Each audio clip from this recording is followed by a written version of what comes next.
কাজ না করে মানুষের ক্ষতি করে কেউ টিকে থাকতে পারবে না। অর্জনকে অবহেলা না করে জনসম্পৃক্ততার মধ্য দিয়ে দলকে আরও সামনের দিকে এগিয়ে নিয়ে যেতে হবে। চন্দনাইশ পৌরসভা শাখার উদ্যোগে দ্বিবার্ষিক সম্মেলনের প্রধান অতিথির বক্তব্যে নেতাকর্মীদের উদ্দেশ্যে এমন মন্তব্য করেন liberal Democratic party LDP chairman colonel অলি আহমেদ বীর বিক্রম। বিশেষ অতিথি হিসেবে উপস্থিত ছিলেন এলডিপির প্রেসিডিয়াম সদস্য অধ্যাপক ওমর ফারুক, চন্দনাইশ পৌরসভা এলডিপির সাধারণ সম্পাদক আক্তার উদ্দিন সহ স্থানীয় নেতা ও বিপুল সংখ্যক কর্মী সমর্থক।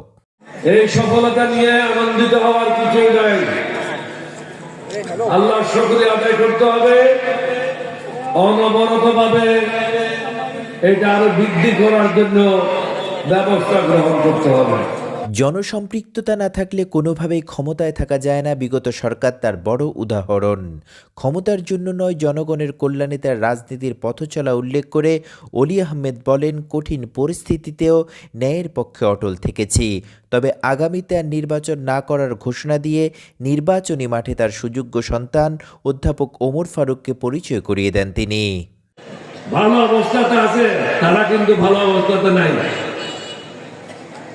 হাসিনের মতো পলাইতে না হলেও কম হলেও পলাইতে হবে।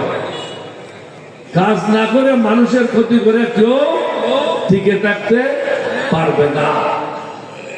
তাহলে আল্লাহর কোরআন ভুল হয়ে যাবে, নাউজুবিল্লাহ। আল্লাহ রসুলের বাণী অসত্য হয়ে যাবে, নাউজুবিল্লাহ। আল্লাহ রসুলের বাণী সত্য, কোরআনের বাণী সত্য। সুতরাং বেঈমান মুনাফিকের কোনো জায়গা নাই। আমি শুধু ক্ষণিকের লাভের জন্য আমার আত্মাকে বিক্রি করে দিলাম, আমার নবীকে বিক্রি করে দিলাম, আমার রসুলকে বিক্রি করে দিলাম। আমার আর কুত্তর মধ্যে কি পার্থক্য হলো? মানুষ কখনো তার নীতি নৈতিকতা বিক্রি করতে পারে না। আপনারা নিশ্চয়ই শুনেছেন 14 সালে আমার উপর কিরকম চাপ ছিল, 18 সালে কিরকম চাপ ছিল, 24 সালে কিরকম চাপ ছিল। আমি তো আত্মসমর্পণ করিনি।